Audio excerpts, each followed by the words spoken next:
Welcome to the OG Kickoff. We are day 2, SEC Media Days. As Ryan said, we are brought to you by Culver's. Welcome to Delicious. Thank you, Culver's, for all of our great coverage here from Tampa. Will Ogburn, we have a special guest from the top. We're going with this guy from the very beginning, a man who needs no introduction. He's going to get one anyway. It is Mr. TexAgs, Billy Liucci. Billy, what's going on, man? What's up, Connor? Good to be on. Y'all are making me hungry. I skipped the succotash. I did not dabble into that. And Mistake. Was it good? It was the star of the show. Oh, damn. I did skip it. Chicken breast looked pretty bland. I just did the sides. But that Culver's commercial, I just want to know why I don't see Culver's in Texas. I feel like we could have that. It is an embargo from Big Buc-ee's, I'm sure. The Buc-ee's lobbyists have gotten them up out of there because they don't want people to know what they got. It could be, you never know. It could be like Whataburger. Whataburger. I don't know what it is, but I want Culver's there. This isn't an ad. Like, I swear to you, if we are looking at the sign on the side of the highway that has the food options, and you see a Culver's, that's like an auto stop every single time. Yeah. You might have just had lunch 3 hours ago. You're stopping at Culver's every single time. Yeah, I agree. You need that in the state of Texas. That's maybe the only thing Texas is missing at this point. It's true. They're not missing Buc-ee's, that's for sure. That's true. That's very, very true. Let's talk a little A&M here. We do not have Mike Elko on the podium just yet. If I had told you, Billy Liucci, as you are breaking the Jimbo Fisher news that he is no longer going to be the coach at Texas A&M, if I had told you, hey, through year 2, the guy who replaces him, he's going to have already gone to a college football playoff. He's going to be 12-4 in the SEC, and he's going to be a guy that many people think is a top 5 coach in this conference. You would have said, Connor, no, that's ambitious. Get off the TexAgs message boards. Why are you saying something like this? How would you have reacted then, knowing what you know now? It wouldn't have shocked me. I think it would have been a little ambitious. I think maybe you would have been talking about this after maybe year 3, but it wouldn't have shocked me. And Jimbo didn't leave a bare cupboard. I wouldn't say he walked into a loaded roster. You have to look at the number of guys he got drafted this past year. 6 of them were from the portal. He did a lot in the portal to really kind of help push that roster quickly back to where it was super competitive. But I knew where A&M was, the pool they were fishing in, and everybody knows what the Mark Stoops, but I don't think he was in that pool. That was the problem. There was the pool of like, is Ryan Day is he frustrated with the lack of appreciation of Ohio State? Is Daniel Lanning attainable? You quickly found out no with that contract. That was a year before Bama when or it was a couple months before. Is Kalen DeBoer, he's going to wait. Like there was that where we say we paid Jimbo money or more, and that seemed like a total long shot. And then the other pool was here. Mark Stoops was in like this weird pool where it ain't him hiring him. They were going to pay like $9+ million a year for a coach that just frankly hadn't done enough and was a Jimbo understudy. So that never was going to work. So it was why it was so surprising that they even tried it. The pool was really in the Elko, Jed Fish, Chris Kleiman. I could name a couple more. And it's like, there was a no-brainer to me. Whittingham's name came up late. I really respect what he does as a coach. But, I mean, there was a no-brainer in terms of that pool and the fit. And I believed in Mike Elko when he was here, believed he was going to do it at Duke. And then coming here, I was hoping that it was one of those deals. I hope they don't overthink this because Elko's the answer. Faster than I expected, I would say by a year. So, I mean, I'm admittedly a Collin Klein stan, probably because he makes me feel old, right? He's a guy that we all remember as a player at Kansas State and all that. I think that's probably the biggest question mark for Texas A&M going into this year. With Collin Klein being a little bit of that head coach of the offense, maybe not given that title like they have in some other places, but what do you see the adaptation moving over to Holman Wiggins, with the development as well of Marcel Reed? I think that last part's the most interesting. Mike Elko, I know the guys that he talked to. A couple of them, one of them was a pretty high-profile hire within the SEC. Following him, talking to him, like he landed on Holman Wiggins for a reason. He could have had a blank check to go hire who he wanted. I believe that. Yeah, so you got to remember. It doesn't mean it's going to be right, but you got to know, like, he truly believed. No, you know what? This is the answer. This is my answer. It's right here. I've watched this guy for 2 years. He's ready. This is a really significant season for me in the development of my program to just officially just say we are a playoff staple. And he put that in the hands of Holman Wiggins. So TBD, like you said, I think it's the big wild card is that and this A&M O-line. One thing I think when you talk about Marcel, I think part of that is he has a really good feel for Marcel. And I think what you're going to see more of this year is not so much running him, but not being so married. It's the one thing about Collin Klein that I thought the world of him. I still do as a coach, but just just not trying so hard to make him a pocket passer. Mm-hmm.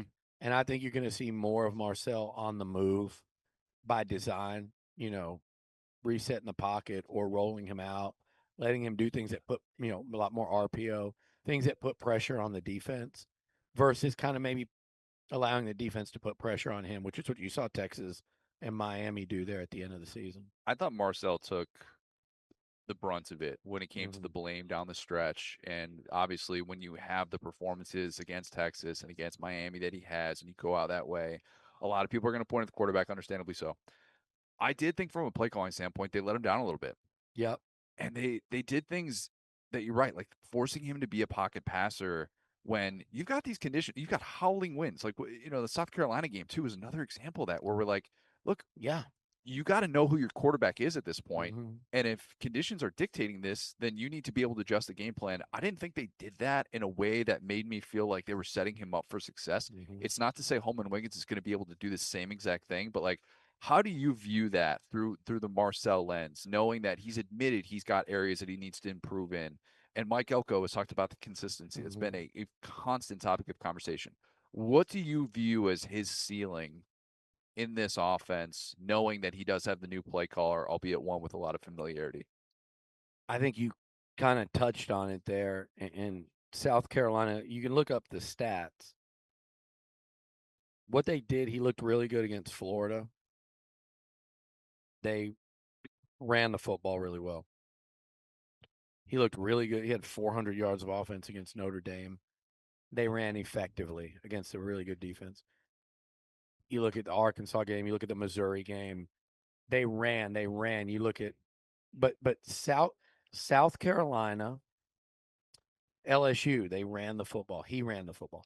South Carolina, even Auburn, they scored like 16 points. They just couldn't. They red zone failed a lot.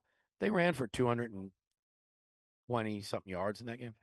South Carolina, Texas, Miami, they could not run the ball really at all. You look at the rushing yards, and in one of those games, he was the leading rusher, and they still had no rushing yards. So I think that is the thing. So Marcel's ceiling is as high as that run game will take it. And if they can be a top 6 rushing team in the SEC with Reuben Owens and the guy that I think is the wild card for this team is Jamarian Morrow, if they can run the football, be like a top 6 rushing team in this league, I think the ceiling for Marcel is to get them in the playoffs again and make them a very dangerous team and be like last year where he was in the Heisman discussion in November. He was very much in the discussion in November. His upside games, and you think about the second half against South Carolina, that might be as well as it might be as good a half as a quarterback played in the SEC last year. People, you don't think that because he was pretty bad in the first half. First half was the whole team, but you go look at that second half and look at the numbers. It's insane what he did. Again, 400 yards of offense on the road in South Bend. That Arkansas. But it wasn't against the SEC, so it doesn't exactly. Definitely throw that one out. Well, and it was also early in the year, so. September. I mean, Notre Dame deserved to be in the playoff. Obviously. And I do think this. I do think you mentioned the wind and the conditions there. I'm not saying they would have beaten Miami. That game was tied with a minute and a half left. So take away the win and still probably either team wins it. But I do think that really hurt Marcel more than it did Carson back. They had a better adjustment to that. They did. Well, they also Shannon had Dawson Fletcher. and they had run. Mark Fletcher Jr. and a guy by the name of Malachi Tony that A&M actually did Yes. really well against in that game.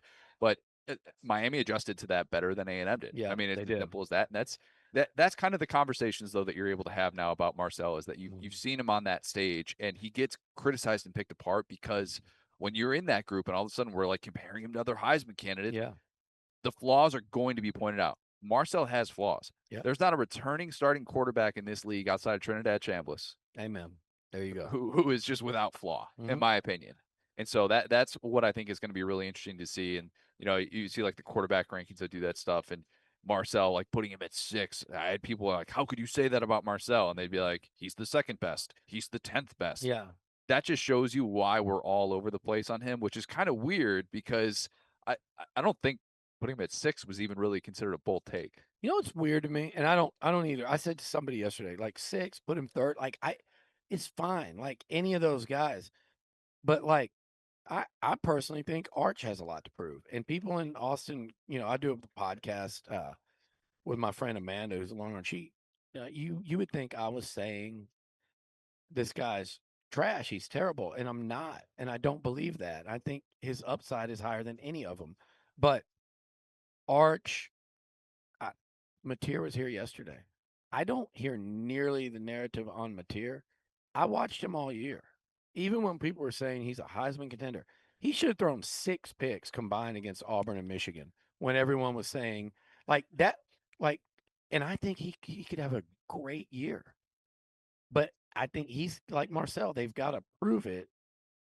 You could name them all. Gunnar Stockton. You know, can he get Georgia back there? TBD, you know, every one of them except Chambliss. Yeah. The question with Chambliss, of course, is obvious. Is like the coordinator. What is he without Weiss and Kiffin? So now, Billy, I don't expect Elko to come out, you know, have, for instance, a blank championship plaque or anything. But that being said, they've had direct linear growth the first 2 seasons, right? They've turned the program around in year 1 and year 2. They were one of, you know, for most of the year, pretty much a top 4 team, almost wire to wire, getting in the Texas game, all that. When is it fair to have those championship expectations of A&M? National championship. Mm-hmm. Well, here's what I'll say. Somebody, it was on our podcast, and she said, you know, well, I think A&M could win a playoff game this year, but I think it's a little presumptuous for them to be a national title contender where they've never won a playoff game. I said, yeah, that's fair. And then I thought about it for a second. I go, well, Indiana had never won one, nor had Miami. Your words, not mine, Billy. Yeah. Your words. Indiana nor Miami. So I feel like it's and Ole Miss was that close to playing for it. They had never even, Miami and Ole Miss had never even been. So I feel like, and you look at the SEC this year more than ever, it could be anyone. But I think, and give that, I would say another year. I do think I could see them just missing the playoffs. I could see them getting in and maybe winning a game. I feel like in another year, especially if Marcel were to come back, because he's an interesting candidate, because he would obviously, let's say they went 10-2, won a playoff game, but his draft stock is like, well, he took some strides, but he's a 4th round projection or something. The amount of money he could command to come back for one more run as a back-to-back playoff That's guy. one of those conversations. Mm-hmm. So what would be interesting is then with this recruiting class, with what Elko does in the portal, they'll bring back a lot next year. Yep. You know, a lot. So I think that's the year you kind of circle. And I think linear growth, like you said, even though it wouldn't look like it, it's not necessarily growth, but I think getting back to the playoff would be another huge step forward, even though maybe it might be 11-1 to 10-2. Mm-hmm. But and finishing strong, like, and where you peak, I think matters. Yeah. That's the conversation with A&M. It's all about finishing this year. And if you want to get off of some of those, it's not the 8-4 jokes anymore. It is just about finishing and going out on a high note. Very few teams can do it in this age of the playoff and all that stuff. But like there are so many different ways in which they could check that box. I'll give you 2 before we go here, right? 10-2. Maybe you still don't win a playoff game, but it's 10-2 with a win over Texas. Yep. There you go. And the other one would be 10-2, you know, regardless of Texas, win a playoff game. Yeah. Either one of those, I think you go, okay, they're still trucking towards it. Agreed. Billy, this has been great. All right, Everybody, appreciate you, buddy. Mr. You're the TexAgs, best. Thanks. Sir. thank you so much. We'll do it again real soon, man. All right, Thank man. you. Great Good seeing you talking as to guys. always. Thanks. That was Billy Liucci, Mr. TexAgs himself. We're going to be joined by Trey Wallace in just a second here. I think Billy brings up some really good points with all things A&M. And he is into it in ways that, look, he is entrenched on all things A&M. I was going to ask about the sliding doors of the Stoops thing. I'm just thinking about that now. And I'm going through my head of like all the different ways that could have turned out differently. But yeah, it is, I think, one of the more interesting teams in this conference as we sit here in July and talk about, the interpretation. Everybody has their own narrative with A&M. I think we've been fair to them. I haven't necessarily stuck to my bet of the offseason that I wouldn't say a single negative thing. But about A&M after they knocked LSU out of national championship contention. But nonetheless, we are going to be talking about a lot of things Aggies this year, I feel like. Yeah, absolutely. And they really are, Billy kind of has almost like Shefty like aura, like he's looking at his phone on air, and I'm like, which of our coordinators did he just poach? Like that's did A&M just poach? And like that's the thing is that they are kind of the sleeping giant that's coming to life right now. Yeah, definitely are. Trey Wallace joining the set. Trey of Outkick. What's going on, man? How we doing? Oh, you didn't hear? I'm with the View now. Oh, you're with the. Oh, I see it. Okay. Yeah. You could fit. You look. That's why I did the Easter attire today. Yeah, no, I like it. I think you could fit on any desk in America and be perfectly fine. I'd have fun with it. How are y'all doing? You having fun? We're good. Yeah, fantastic, man. Yeah. Power's on. I yesterday I called Ben Arbuckle, John Arbuckle, which I realized is Garfield's owner. So I'm not going to do that today. Okay. So we're rocking and rolling. Yeah. That's one way to get things rolling. I saw the coolers were off, and I was like, "Wait a minute, the coolers are off. If the power's got to be out." If we have the power go out on us again today, like it did on day one, yes, like 45 minutes in, we're going to be in some trouble. But yeah, we had electrifying news 10 minutes into SEC Media Days yesterday that I wanted to talk to you about. Okay, I'm ready. Michigan going to be looking for a new athletic director very, very soon. Dude, Ward Manuel. He's a lame duck AD at this point. Yeah. You have been all over the reporting of this and what's gone into this. And there are SEC fans listening that's going, Connor, why do we care about this? He's about to circle. Here's why we care about this, folks. Could Danny White be the next athletic director at Michigan and leave Tennessee? Ooh.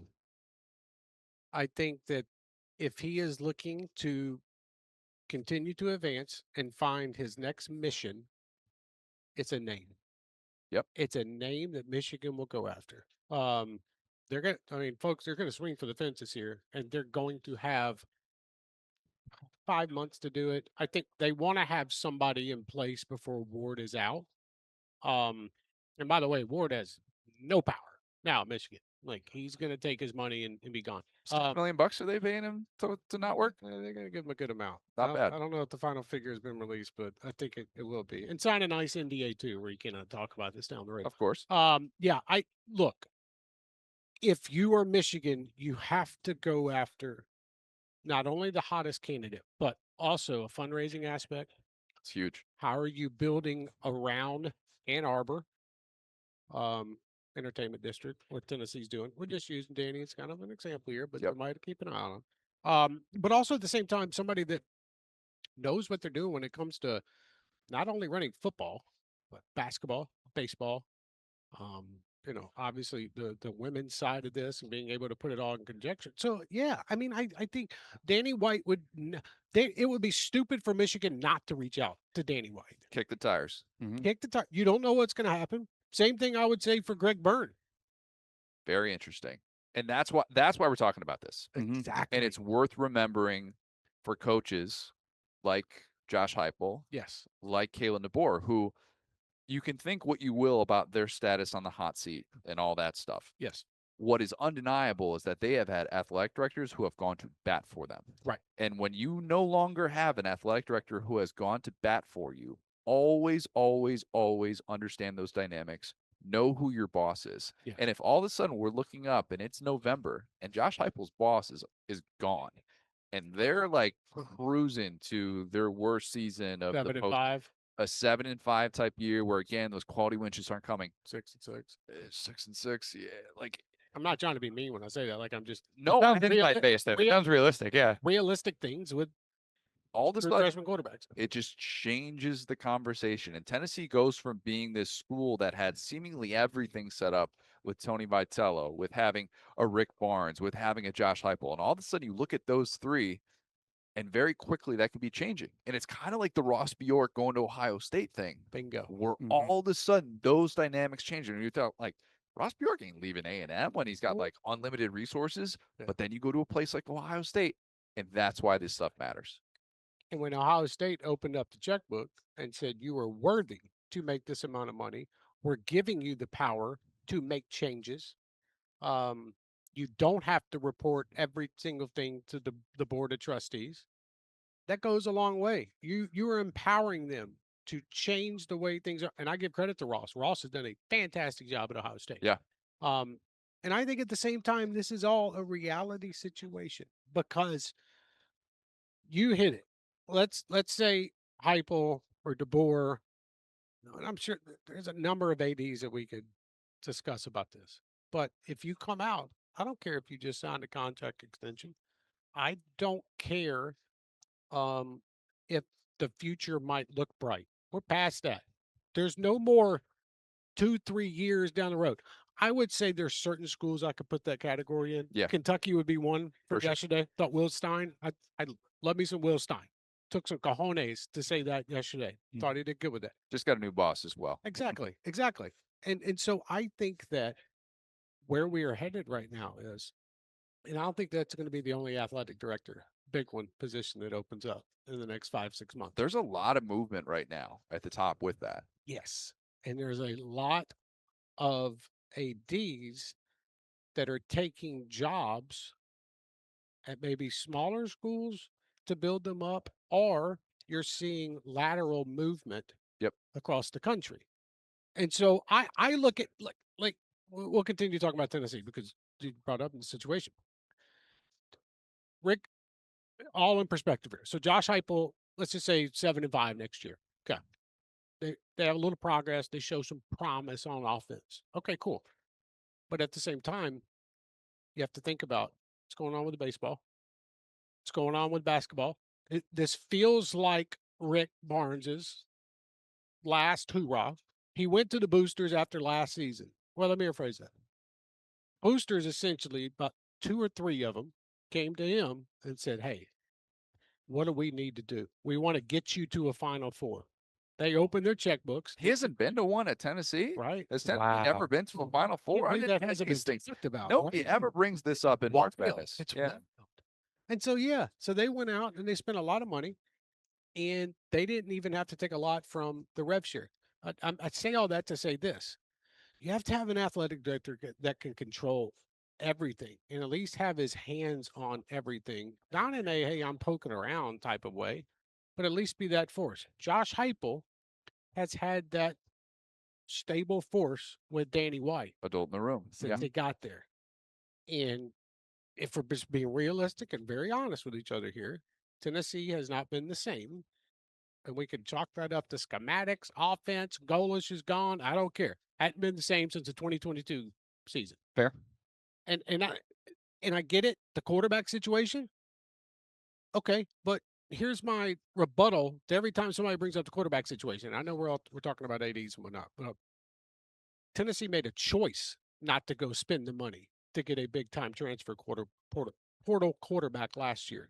They let Lane Kiffin literally go into TAC Air next to Tyson McGee Airport and steal Sam Levitt from you. They sure did. I love that story. Right. So, which by the way did happen. Just Lane Kiffin was not in the actual Knoxville airport. He was in the private terminal. The private next door. Yeah. And they got a car and brought Sam up, whatever. I just feel like right now, from a stabilization standpoint in college athletics, and a lot of things are going to continue to change over the next few years. And I think that the athletic director position, a lot more coveted around the country because it brings that steady force to a lot of departments that are going through a lot of stuff. Trey, what do you think? I mean, Tennessee has been, under Danny White, a bit of an everything school, right? And baseball is a really interesting one because it really doesn't bring revenue, even at the top level, right, in the way that men's basketball or football would. Right. And the teams that are great at baseball can often run into fundraising issues despite having funding. So what would you say about Tennessee's overall priorities and commitments? I mean, do you think that all the boosters are ready to open the checkbook kind of across the board, or do you think it's a situation where it's if you win, we'll pay you, or where do you think they are overall? I think in Tennessee's case, I think Tony Vitello had such a good relationship. I'll say 3 boosters. Mm-hmm. Obviously, Larry Pratt, Thunder Thornton was there. I could name one more, but I'll keep him out. Well, Haslam was one, but there was another one, so maybe 4. Yeah. He knew he could go to them and say, "Hey, this is what I need." Now he had to prove himself. You can't walk in year 2 and say, "Hey, I need this much money." He proved himself. He proved himself. He proved himself.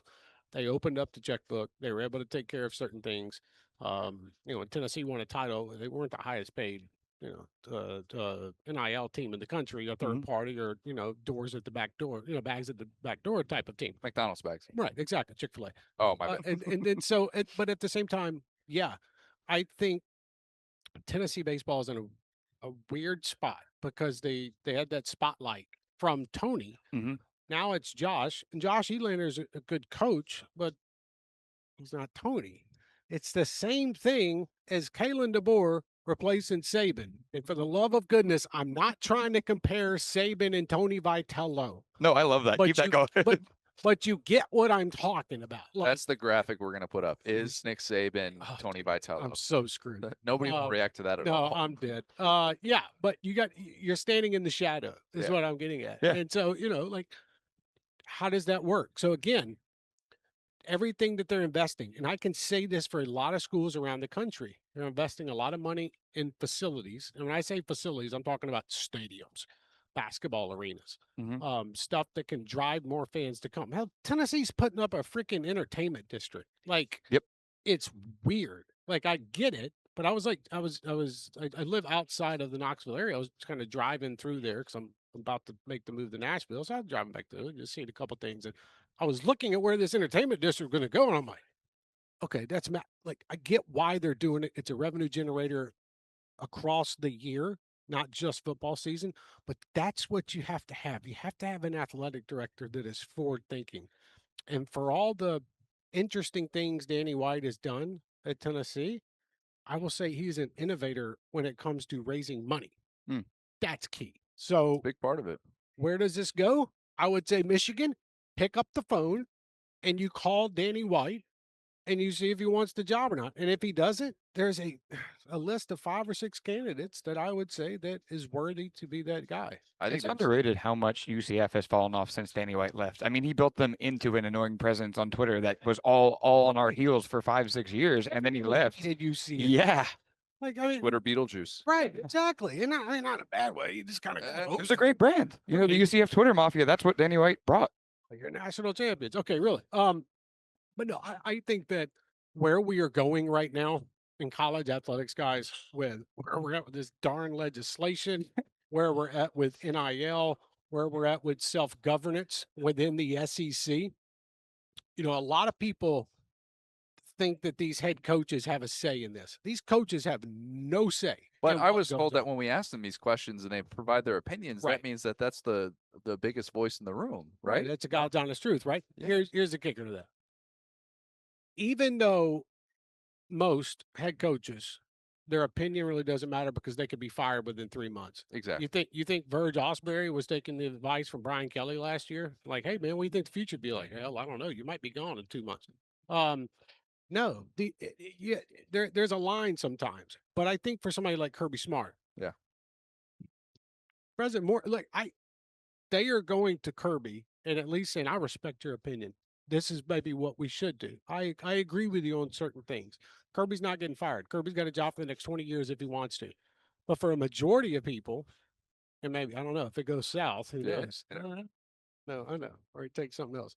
But I do think that we're at that spot right now, or if you don't have that person that's going to lead the charge, because these presidents and chancellors, if we're all being honest, okay, they have to run universities. This athletic department stuff and this college legislation stuff, that is very minute on what they are trying to do overall. So who do you have leading the charge? And I think that's where we're at right now in college athletics. Trey, last one for you. I ask you every single time we talk publicly, what's the latest on the Jeremy Pruitt book? Because my God, the next round audience would feast on just an all access Jeremy Pruitt. I don't want to call it a memoir. He's not old enough to be in memoir territory, but you are going to write the Jeremy Pruitt book at some point, and we're going to get into so many of these things that have happened over the course of his time in Tennessee and Alabama, I'm sure. And there's Florida State, there's his Florida wife. State, Georgia stories. Like, Yep. What's the latest on the Pruitt book? I would say this time next year, I might be coming on your show to promote a book. Let's go. Heck yeah. So let's go. Let's go with that. All right. Yeah, That excites me. Yeah, that excites me. help. Okay. I can't wait for it. I haven't pre-ordered a book, I don't think, in my entire life. You'll send me a free one, right? Yeah, absolutely. Get a free. Y'all get free ones for sure. I'm not going to make you pay for it, and if you do, just throw me $10 in the Chick-fil-A bag. That note, Trey Wallace, Outkick. You're all over the place, man. Always a pleasure, man. It's been fun, dude. Great seeing you, man. Appreciate it as always. We'll do it again real soon, man. Look forward to it. Thank you. Thank you, bud. All right, that was Trey Wallace. Just a reminder here, we are not brought to you on behalf of Chick-fil-A bags. We are brought to you on behalf of Culver's. It is welcome to delicious. That is what I say whenever I eat just the best butter burger I could ever possibly consume. Or when I'm devouring a double Reese's concrete. Yeah, I go big. No big deal. I wanted to talk about that stuff with Trey because it kind of got overshadowed in the beginning of SEC Media Days with this news that broke 10 minutes in. Michigan felt very calculated to release it when they did. They're like, oh, everybody in college football is going to be consuming all of these things SEC. And then we got that. But, and I know I'm repeating myself by saying this type of stuff has huge implications in college football and whether or not your coach has stability, and that's the type of job that can impact that. I don't sit here and talk about AD searches very much. That one could be pretty big. Yeah, and I think that AD searches are what we almost hope head coaching searches are, where I don't think it's all about money. I think it's way more about fit. And I think weird. Yeah. And alignment matters so much more at that level, kind of to that point, because there are truly some jobs like, dude, if you're the Nebraska AD and you win 10 games a year in football, you're set. You know what I'm saying? And there have been several in a row that have not. And so I think really you can pick and choose and say, am I a guy who wants to spend, again, 30% of my time on baseball? Am I a guy who wants to be mostly football? And I think there's right guys for every job. And we've seen across the SEC specifically guys that would be great ADs in other places that aren't built for the grind. Notre Dame hired NBC's president and CEO, Peter Bavacqua. Yep. Which is a reminder of the world that we're living in college football. Some of which is, I just, again, Jay Cutler at the urinal. Don't care. Yeah. Don't care. But there are things like that I think are worth discussing. Remember too, really quick, the Pac-12 brought in that exec who had all this streaming background. It was going to go get them that TV deal. So sometimes the TV guys don't know TV like you think. This is true. This is very, very true. It just kind of depends on the situation. Kirby Smart, Will. Mm-hmm. We heard from the elder statesman of the SEC, someone who is entering year 11. Wow. As a head coach at Georgia, which is crazy to think about. Really, really crazy. Kirby doesn't really like talking about all that other stuff. Likes talking about wins. Mm-hmm. Good. That was actually the most refreshing thing that I heard from Kirby all day today. Kirby, I think, got let's call it an open-ended question to end his press conference from yours truly. And I asked him about the exact question was, how do you think we in the media should talk about Mike Bobo? Mm-hmm. Obviously, Kirby and Mike Bobo go way, way back. There are many people that have many opinions about Mike Bobo, who, by the way, most recently was a Bros Award finalist last year for a Georgia team that won the SEC, and you could point to that and go, why would anybody ever question him? We have context. We know this team. We watch this team inside and out, and we understand the angst that Georgia fans can feel at times and what others feel watching this Georgia team. And I don't know what I expected Kirby to come out and say. If he had just given a one sentence answer and just kind of gone past it really quickly, he's like, I don't care, talk about him however you want. That'd probably be a little bit alarming. He doesn't want to default to his loyalty to Bobo, and I'm going to read you his answer in just a second here. But it got me kind of thinking, Will, what would it actually take for Kirby Smart to ever fire Mike Bobo? That's a great question. And hearing that perspective from like Gunnar Stockton, that the Bobo family like taught him how to throw a baseball and how to throw a football. It's like, people say don't hire your friends. What if your friends are really talented? What if your friends are Muschamp? What if your friends are Bobo? True. And I think that's the culture and identity that Georgia has built with re-recruiting the roster, selling culture versus, quote unquote paying for players. But that being said, it all comes down to how are you going to be in this third straight playoff that might end in a home or a bye week and then a loss. Staff retention at Alabama was not really a thing because when you were winning national championships, you got your offensive coordinator plucked. Your defensive coordinator got that bigger opportunity. Shout out Jeremy Pruitt again. We have talked about Georgia like that in the past, but Kirby got up there and he talked about staff retention. And Mike Bobo was part of this. This is kind of a bigger picture thing, but he talked about how much pride he takes in the fact that they've had this staff retention over the course of the last 3 years. And that's a good thing to sell. But in my opinion, I'm like, wait a minute. When you're competing for national championships, that's not the best flex that you think it is. Like who is trying to poach Mike Bobo? Exactly. Your offensive coordinator's not getting poached. Yeah. Glenn Schumann, we thought was going to have a head coaching job 2 years ago. And this Georgia defense has had moments where it's looked really good. It has not necessarily met the Georgia standard in that sort of way. So you hear Kirby talk about this, and he's someone who's obviously has prioritized loyalty very, very much. I'm going to lose the audience by saying he's a Hufflepuff once again, but those who know. And I heard him talk about Mike Bobo in a way that reminded me this man is superiorly loyal to everything that his offensive coordinator does. And it's not just because, we know that, like, okay, Gunnar Stockton had Mike Bobo's dad taught him how to throw a football. Yeah. Which is just a wild thing. He's been friends with Drew Bobo, who was also here since he was 5 or 6 years old. Like, it goes even beyond that. This was his answer to that question. Kirby said, I don't think that's my decision when talking about how the media should discuss Mike Bobo. I look at things through facts, and I look at things I see with my own 2 eyes. I was blessed to work for the greatest college football coach in the history of all of college football, Nick Saban. And I don't even think it's arguable. I don't think you can even debate it, but I learned from him that you evaluate from inside out. And I do think that college football intuition is one of my strengths, knowing that I know we've got the right offensive coordinator. What you guys want to write and talk about is completely up to you. I look at the production he's had, the success he's had, the team success where he doesn't worry about stats. He worries about winning football games, and the way he coaches our players day to day is unmatched in this country. Close quote. What was your takeaway from hearing Kirby say that? Yeah, I mean, I think this is a giant inflection point, kind of like what we were talking about. I think that if you heard these like kind of glowing reviews, I think that to your point, it would be a lot easier to just be like, that's my guy and like pull out stats. A lot of times coaches will kind of give that vote of confidence and have the numbers ready to go. I think that this is our last year of proof of concept with likely, Gunnar Stockton's last year. And if they want to kind of blow it up and start over, I think we're going to see they're going to have to start over without Stockton and some of the members of this offense that have been around for a minute anyway. But again, looking at Todd Monken, a guy that obviously wanted to get poached by everybody, do we kind of go back down that road or do we stick to the culture stuff? So I think it's more of a I'm happy for now. Yes, and I think that whether Georgia wants to admit it or not, like they need to be a more explosive passing offense.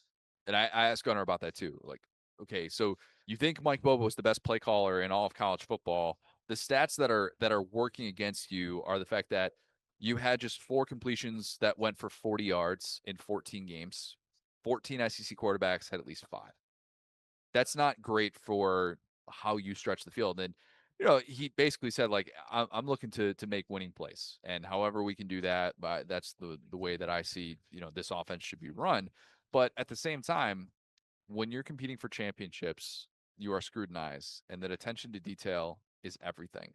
We saw last year with this Georgia team a clear weakness. We saw the year before a very clear weakness, more so with the drops, because they still had an Arian Smith who could stretch the field. But that is such a massive question, and it could determine whether or not Georgia wins a national championship. Like the last 15 years that we're talking about, and you'll find like a first round pass catcher, a guy that was picked in the top 40 in the NFL draft. Like the last 15 national champions, like all had that going back to like I think it's, what are we talking about? Like 2011 Bama, I want to say, was like the last one that didn't. And they were just between guys. That's the thing. Yeah, and they were just between Julio and Amari. Yeah. Like, so you're talking about something that is a massive prerequisite for a championship team.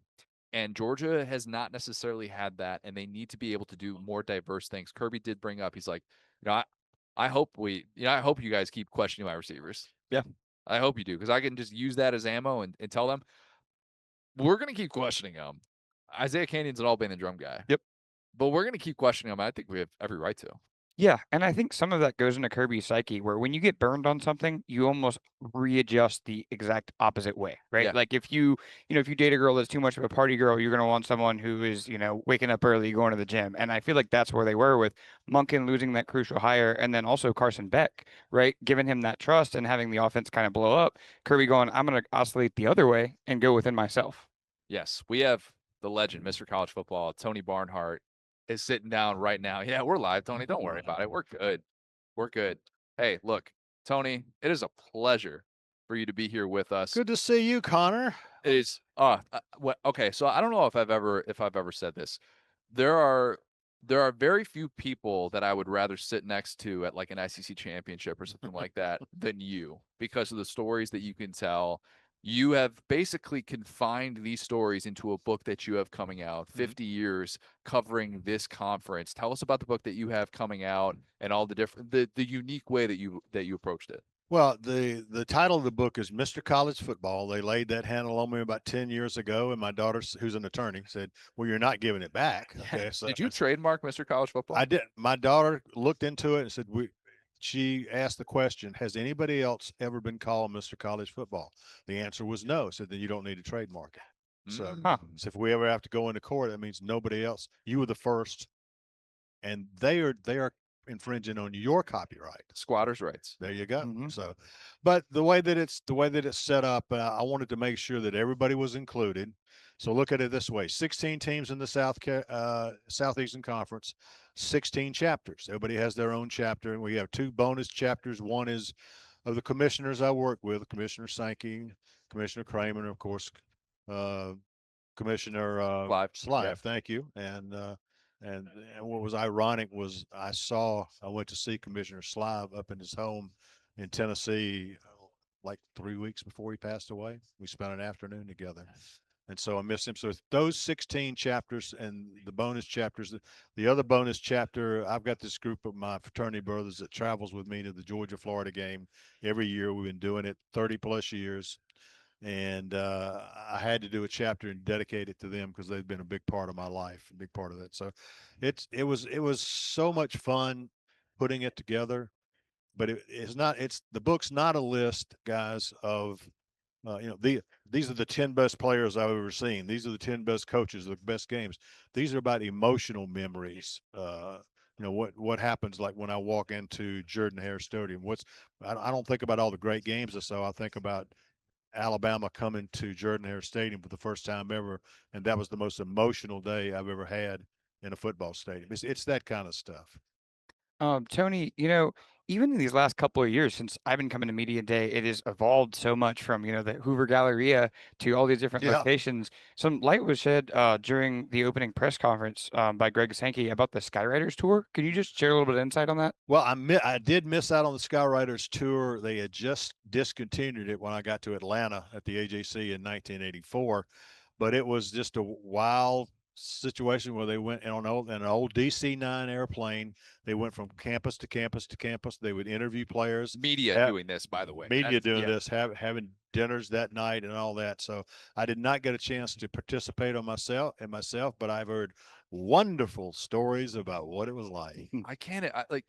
The idea of doing that, of just taking a plane and going, oh, now we're going to this school. Oh, now we're going to this school, is bananas. And especially when you think about the scope of what SEC Media Days has become, the spectacle, the amount of thousands of people that are here. You were part of the bus tour, though. I was part of the bus tour, not here, but the bus tour of the ACC. Yeah. When I worked in Greensboro, North Carolina, we would all meet in Greensboro, have a bus. You have those 2 big luggage racks when you have a Greyhound bus. Yep. One of them actually had luggage in it. We put luggage in one, and the other one was reserved for, shall we say, beverages. beverages, refreshments. Yeah. That's what it was for. And so, yeah, we had a driver by the name, I can't remember his last name. His first name was Garland. And we did the same thing every time. We would drive onto a campus, go watch practice, do press conferences. And that night, that host school would do us a dinner. And it was so much fun going from place to place to place to place. But we would always end the trip at Clemson, at Danny Ford's Lake House on Lake Hartwell. Man, I'm happy to say the statute of limitations has run out on most of those things, but we would have so much fun. It was a blast. We have not seen a 30-something head coach win a national championship since Danny Ford. Danny Ford. And the sport continues to get younger, but there are certain moments that I go back to, and I'm sure you've captured a lot of these in your book, and you've been able to talk about these things over the years. I want to go back to 2001 with you. 2001, you're on the college game day desk. Mm-hmm. Florida hosting Tennessee, a game that's rescheduled as a result of the 9/11 terrorist attacks. You're on the desk there. And I remembered watching this for an It Just Meant More game that we did. And you delivered that Florida pick with such passion that it made me think, and Florida, actually, ironically enough, I'm not saying this to say like it was a bad pick. Florida doesn't end up winning this game. It's a huge "how do you like me now" win for Phil Fulmer. Yep. And it's Spurrier's last game. Mm-hmm. And it's a game that was so pivotal. And I always wondered, did you know like Spurrier was kind of like at this teetering point going into that day, or did it really catch everybody off guard? I think it caught everybody off guard. I think absolutely it was, but I remember it well. But yeah, ended up being his last game. I'll never forget it. That atmosphere, it's something that I think that for those who grow up in this era of college football, we're taught, hey, you can lose 2 games and make it to the college football playoff. Mm-hmm. The do or die atmosphere that was on the field that day, it is something. It's why it's worth talking about a quarter century later. What are some of the games that kind of stand out for you that you just look back on, that have happened in the last, maybe let's stick to the last like 10 years that you look back on and you're like, man, it would be fun to just transport myself back to that place for just one afternoon. Well, I will say this: some of the neatest games that I had were really non-conference games.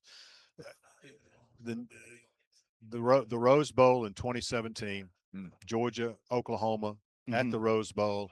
I surprised my boys. They were at the game. We all had a tailgate in the parking lot, and I went up to the press box. What I didn't tell them was that before the game started, I was going to come back down and sit in the stadium at the Rose Bowl with them. And they were surprised. It was a wonderful game. Georgia won in overtime, and that's one of the ones in the book that highlights that. And it was just an incredible day. Tony, if we were to name you, an ambassador of college football, who is the player that you would say has brought you the most joy over the course of your career? Herschel Walker, as a freshman, was the best football player I ever saw. I mean, he's 18 years old, down in Wright County, Georgia, and Vince Dooley had told a number of us, I don't know if this guy is. I don't know if he might just be a stiff fullback. He told us, and then they put him in the game against the University of Tennessee to open the 1980 season. He runs over Bill Bates into immortality, and Bill Bates has immortality because of that, because he got run over. No, Herschel. Really, when I talk about players in this conference, I say, well, look, there's Herschel and there's Bo, and then there's everybody else. Mm-hmm. And that's the way, particularly when it comes to running backs, because Bo was the greatest athlete we've had. But Herschel Walker was the best football player I ever saw when he was a freshman, because that was the last year he ever, from then on, everybody had to double set their defense up to try to stop Herschel, and they never did. But the first year, nobody could believe that he was doing what he was doing, because he's running, as Munson would say, he's running all over people. So that, yeah, he was very important. Quick follow-up to that. This is one of my favorite conversational topics. Who would you say is a better athlete, Deion Sanders or Bo Jackson? I think I would lean with Bo, even though Deion was the best cover corner I ever saw. Mm-hmm. Bo could just do everything and do it at extremely high level. So as much as I respect Dion, I would if I had to choose, I'd choose both. I remember talking to you for a story I did probably like 8 years ago, and it was Herschel Walker, the greatest running back I never saw. Because for those who are in my generation, all we know are stories. And even for those in your generation of like, hey, if you're not going to Georgia games, like he wasn't on national TV until the George Rogers game against South Carolina, which was a crazy thing to think about that freshman year with the things that he was doing. Right. And I remember talking to Vince Dooley about this, about the story of Herschel's commitment to Georgia and how he and his wife had this plan to go to Boston or something like that. And it was Easter weekend. And his wife is like, yeah, like we're getting ready to go. And then, this is obviously well before the age of cell phones and whatnot. And Vince, says, we're not going anywhere. Herschel's committing this weekend on Easter Sunday. I'm gonna be sitting by that phone. And if Herschel Walker's gonna commit to my program, I'm gonna answer that call. Fascinating sliding doors moment for the history of Vince Dooley in Georgia football in general. Yeah. One of my favorite stories comes from Buck Bellew, who was the quarterback on that national championship team. They had played the game at Tennessee and won. Then they were playing Texas A&M in Athens. Herschel breaks off a run, runs over 3 people, runs 70 yards for a touchdown. Buck Bellew said, we got to the sidelines and we all were looking at each other like, what in the world do we have here? And they realized, oh man, this dude is special. And from then on, nobody could stop the guy. You'd be great at coming up with a list of guys that we should just never compare people to. And Bo was compared to Herschel because of the, how much their careers kind of felt intertwined in the 80s, but there should just be this list of untouchables. These guys that I like that. We just say, hey, Cam Newton, that's like the number one for us. Like we don't compare anyone to college Cam Newton. It's unfair. The context is just totally lost. Like that list of guys in the SEC. It's not even that they were, oh my God, it was the best player that you've ever seen in the history of this conference, but guys that we should just not throw around any sort of lazy comps. So that's maybe the next book is I like that. Yeah. I like that idea. SEC Untouchables. I mean, I won't get that trademarked. I'll leave that one for you. I like that. That's perfectly fine. What's a fun story from this book that kind of stood out that was fun to be able to revisit and be able to kind of go back and retell that story? Well, one of the things that I was able to do putting this book together is I was able to check a couple of things off my bucket list that had been there over the years. Number one on my bucket list was the midnight yell at Texas A&M, and I'd never done it. I called our buddy Alan Cannon at Texas A&M, who's been there forever.